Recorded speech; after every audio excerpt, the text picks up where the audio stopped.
সন্তানকে খেলতে পাঠাচ্ছে, আর সন্তান বারবার হেরে আসছে। কিন্তু যখনই বারবার হেরে আসছে, সন্তান মায়ের কাছে একটা দুঃখ প্রকাশ করছে যে মা, বারংবার খেলতে পাঠাচ্ছিস আর বারংবার হেরে আসছি। মা বলছে আগে হারতে শেখ। তো সন্তান মন ভেঙে যাচ্ছে, আর মায়ের ব্যাখ্যাটা সন্তানকে গ্রহণ করতে হবে। তো যখন সন্তান বারবার হেরে যাচ্ছে, আর যখনই সন্তান ঘরে যাচ্ছে, মাকে বলছে মা, আজও তো খেললাম কিন্তু হেরে গেলাম। এই করতে করতে সন্তান খেলার মাঝে, যেরকম আমাদের একটা খেলা হয়, সন্তান বড় হতে লাগলেন, এবং বড় যখন হতে লাগলেন তখনও কিছু হেরে যাচ্ছেন, এবং মাকে বলছেন মা, এতটা হয়তো বয়স হয়ে গেল, এখনো আমি হেরে যাচ্ছি। মা বলছে আরো হেরে যাও, হারতে শেখ, জেতার পালা একদিন আসবে। তাই মানুষ্য জন্ম পেয়েছিস, হারার পালা তোর আছে, তাই হারতে শেখ, একদিন জেতার পালা আসবে। তখন তোকে কে ভাবলো আর তুই কি ভাবলে তা নিয়ে কোনো ভেদাভেদ নেই, তুই লড়াইটা শেষ পথেই করবি। তো মায়ের একটা অংশের খেলা, মা তো সন্তানকে এগিয়ে দিচ্ছেন, আর সন্তান হেরে বসছে। তো সন্তানের একটা জীবনের অদ্ভুত খেলা ছিল, যেটা সন্তান মায়ের কাছে যখন বারবার যাচ্ছে, বা এই বারংবার যখন হেরে যাচ্ছি, তাহলে আর মনে হয় খেলা যাবে না। মা বলছে আরো খেল, এ তো কড়ির খেলা নয়, আরো খেলে যা, এ তো অর্থের খেলা, আরো খেলে যা। খেতে একটা সময় তুই হয়তো সফল হয়ে চাইবি, বল খেলে নে, আগে খেলতে শেখ, হয়তো খেলতে খেলতে হারতে থাকবি, একটা সময় তোর জিত হবে। তাই ভূমিতে মানুষ্য জন্মের একটা লড়াই হয়, যেটার পেছনে আমাদের অর্থের খেলা। এই অর্থের খেলার পেছনে আমরা ছুটতে থাকি। হয়তো বাল্যকাল এলো, মায়ের কোল থেকে নেবে, এবং কিছু সমাজের শিক্ষা অর্জন করলাম। তো সেই শিক্ষা অর্জন করে সমাজে গেলাম, সমাজে সেটা গ্রহণযোগ্য হলো না, এবং যখন কোনো কর্ম করতে গেলাম সেখানেও গ্রহণযোগ্য হলো না।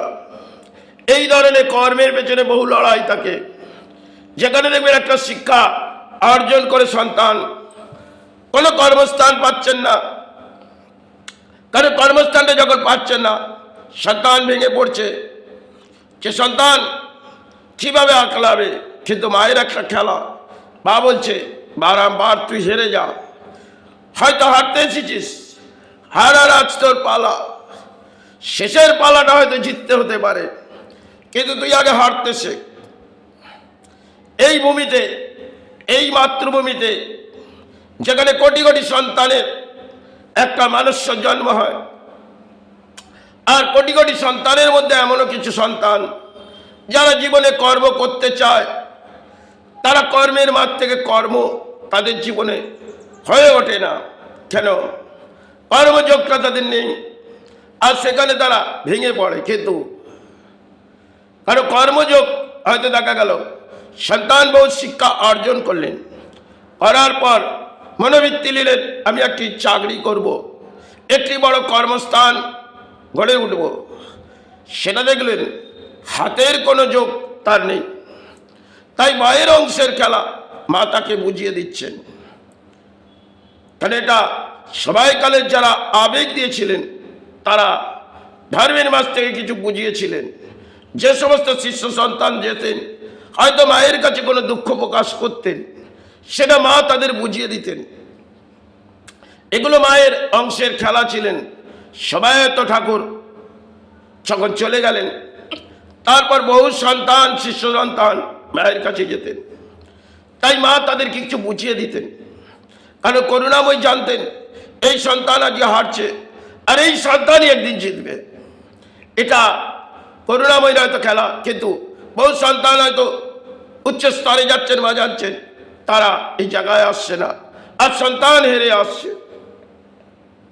এই প্রকৃতিতে মানুষ জন্মে হয়তো অদ্ভুত করুণাময়ীরও খেলা আছে, আর সেই করুণাময়ী আমাদের সাহারা দেখায়। কিন্তু আমরা সাহারা খুঁজতে খুঁজতে একটা বৃদ্ধ হয়ে আসি। কেন? একটা লড়াই, বারংবার লড়াই করছি আর লড়াই বিফল হচ্ছি। সেখানে মায়ের কিছু অংশের খেলা আছে। সে মা গর্ভে দিলেন এবং সেই মা দেওয়ার পর আদিশক্তি মা আমার তার আবির্ভাবে দিলেন। সেগুলো একটা অংশের ভাগে বহু সাধনার জগতে দেখিয়ে দিয়ে গেলেন। আজ সেগুলোকে আমরা মেনে নিই না, কিন্তু সেটা যদি মেনে নিই, দেখবেন আপনার জীবনে দুর্ভোগটাও সুখভোগের মাঝেই কাটুন।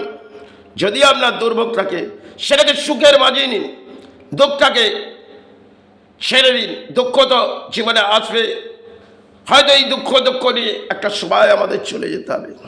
তাই এই অংশের ভাগে মায়ে কিছু বুঝিয়েছিলেন, সেটা আজ আমি ব্যাখ্যা করলাম। এই অপূর্ব লীলা হয়তো মা করেছিলেন। বহু সন্তান আসতেন এবং মাতৃ বহু কিছু ব্যাখ্যা দিতেন। সময়ের আবেগ এবং সময়ের আবেগে স্বামী বিবেকানন্দকে বারংবার যখন বিদেশ যাত্রায় পাঠিয়েছে, সেটাও দেখেছেন। আরও কিছু সন্তানের খেলাটাও দেখেছেন। তাই তাদেরকে বুঝিয়েছিলেন যে আগে হারতে সে তার পালাটা হয়তো পরে হবে। এই হচ্ছে মানুষ জন্মের একটা খেলা। সেখানে আমরা ভেঙে পড়ি, কিন্তু না, ধর্মের আশ্রয় থেকে ভেঙে পড়া যায় না। হয়তো সাথে কর্ম হলো, কিছু বিলিং হলো, ভেঙে পড়ে কি হবে? এই জীবনযাত্রায় তো কিছুই যাবে না, সবই তো অংশের খেলা। তাই কড়ির একটি খেলা যেমন হতেন, তেমন কিছু অর্থের খেলা হয়। তাহলে এই অর্থের খেলায় হেরেই যায়। এখানে কিছু তো যাবে না, যাবে কর্ম, সেটাই সাহারা। যাই হোক, এগুলো কর্মজীবনে বহু কিছু আসা যাওয়ার অর্থ থাকে, এবং অর্থ কম অংশের বেশি অংশে, কারো হাতে বেশি অংশের এলে সেটাও চলে গেল, কারো হাতে কম এলেন সেটাও হয়তো একটা সময় চলে গেল। সবই একটি ঝড়ের মতন উড়ে যায়, আমরা খালি চিৎকার করতে থাকি। তাই অংশের ভাগে খেলা হয়তো বহু কিছু দেখি, কিন্তু অর্থের খেলাও কিছু হয়, সেটা আমাদের হারতে হয়। কেন? হারা যে তার পালার মাঝে আমরা মানুষ জন্ম হয়েছি, একদিন তো হেরেই যেতে হবে। তাই জেতার কামনা না করে হারতে শেখো। এই হচ্ছে হার জিতের লড়াই। একদিন এই ভূমিতে জিত হলো না, সেই ভূমিতেই জিত, এটাই মেনে নাও।